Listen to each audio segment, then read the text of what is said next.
Pour les futurs et jeunes bacheliers de Tamatave, Mada Jeune vous présente le Salon de l'étudiant 6e édition, les jeudis 24 et vendredi 25 août 2023 au Foyer Canada Anzuma. Venez rencontrer les instituts et universités privées à Madagascar et à l'étranger. Orientation sur les filières et métiers d'avenir. Ne ratez pas notre rendez-vous Salon de l'étudiant spécial Tamatave les 24 et 25 août 2023 au Foyer Canada Anzuma. Entrée gratuite. Un cadeau offert pour les 100 premiers visiteurs. Sponsor Beati University. Événement Mada Jeune.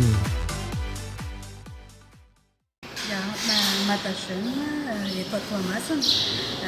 voalohany aloha dia fanomezana ny mpianatra rehetrarehetra izay afaka baccalauréat rehetra teto Toamasina dia mirakoso ihany koa tsika rehetra dia makahery ihany koa izay tsy afaka. Dia Mada Jeune moa zany ny atongavana eto Toamasina dia mikarakara ny salon de l'étudiant andiany fahiny. Mada Jeune zany dia mikarakara ny salon de l'étudiant andiany fahenina eto Toamasina manomboka rahampitso alakamisy ny hetsika izay maharitra 2 andro ary mifarana ny azoma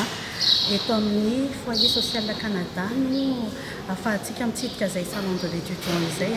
ary manomboka amin'ny 6 ora maraina ka hatramin'ny 10 ora hariva tsy miato zany ny salon de l'étudiant mety andiany fahenina ity. Ao anatin'izay 2 andro izay dia zavatra hita ety atoerana ety moa zany dia misy andreo exposition zany mazava ho azy misy stand maromaro eo amin'ny 20 mahery no hitantsika ety izay ahitana ireo université privée ny institut sy ny centre de formation misy ny avy eto Toamasina misy koa ny avy any Antananarivo ary misy ny avy any ivelany Madagasikara zany ho avy mandritra an'izay salon de l'étudiant izay. Akoatran'izay ihany koa dia mandritra ny 2 andro ihany koa dia isy ny séance d'orientation ho antsika mpianatra zany hoe eto Mada Jeune dia anampy antsika mpianatra amin'ny fomba fisafidianana ny fianarana na ihany koa ny filière hoenarana aorianan'izay baccalauréat izay. Dia izay andrehanareo aza misalasala manantona ety amin'ny salon mandritra izay 2 andro izay. Ny mahafanamariako fotsiny hoe ny séance d'orientation dia ny alakamisy amin'ny 10 ka hatramin'ny 12 ary ny zoma amin'ny 3 ka hatramin'ny 5 fa ny stand kosa dia misokatra foana ny amin'ny 6 ka hatramin'ny 10 ora hariva. Afaka mitsidika foana zany isika mandritra izay 2 andro izay. Mariako ihany koa fa tsy misy ny fididirana ny eto amin'ity salon de l'étudiant ity zany hoe anisana tsika mpianatra rehetrarehetra izay afaka bac na mbola tsy afaka koa ara dia efa afaka tonga aty foana ahafahantsika miomana foana tsara foana miomana mialoha amin'izay tsy tampoka be rehefa tonga ilay fotoana ahafahantsika misafidy ary indrindra hitanina ihany koa ireo ray aman-dreny hoe ety amin'ny salon de l'étudiant ahafahantsika ray aman-dreny koa mahafantatra inona mety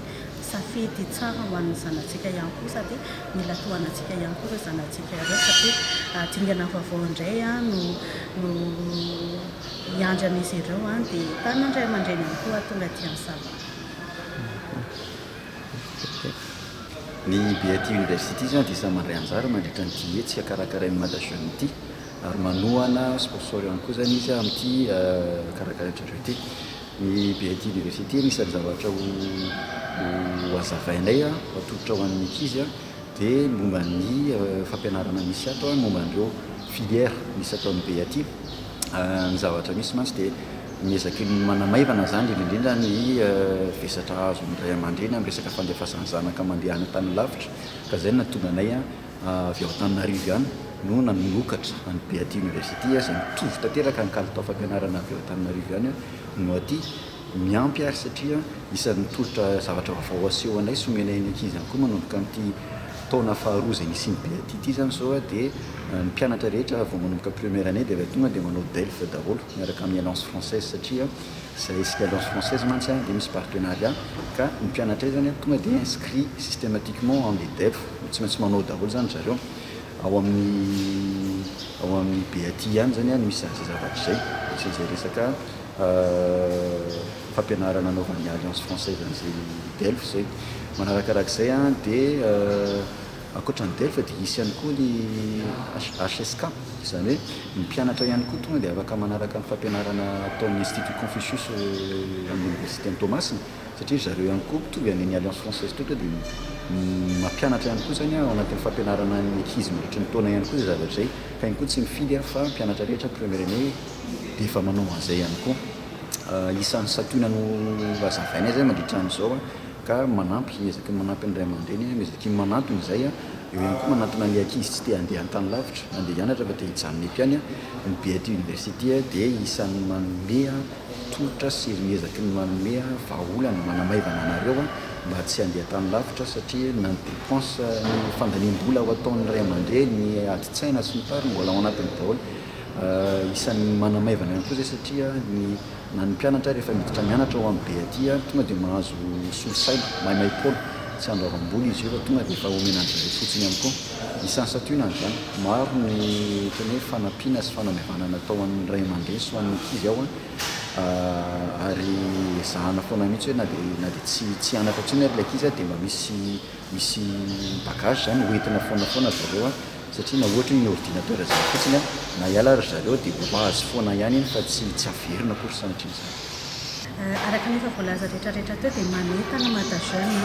atsika mpianatra rehetrarehetra vao afaka baccalauréat teo ho atsika koa afaka tonga ety na tsy manana baccalauréat fa ana mpianatra ny lycée na efa manana baka ihany koa ianao ka ohatra ka te hiova filière na anampy filière dia afaka tonga ety amin'ny centre de réception ihany koa ary mariana ihany koa fa ho an'ny rapitso alakamisy dia zay zatra tonga voalohany dia azo famezana raha ty amin'ny MadaJeune amin'izay fahafahana baccalauréat izay ary misy ihany koa ny lalao kely ho an'ireo mpianatra ihany koa tirage au sort moa zany ho atao io an'izay tonga ety raha mipitsy maraina sy ny zoma ihany koa mba ahafahana mahazo an'izay fanomezana avy aty MadaJeune zay amin'izay fahafahana baccalauréat zay. Pour les futurs et jeunes bacheliers de Tamatave, MadaJeune vous présente le Salon de l'étudiant 6e édition, les jeudis 24 et vendredi 25 août 2023 au Foyer Canada Anzuma. Venez rencontrer les instituts et universités privées à Madagascar et à l'étranger. Orientation sur les filières et métiers d'avenir. Ne ratez pas notre rendez-vous Salon de l'étudiant spécial Tamatave les 24 et 25 août 2023 au Foyer Canada Anzuma. Entrée gratuite. Un cadeau offert pour les 100 premiers visiteurs. Sponsor BET University, événement MadaJeune.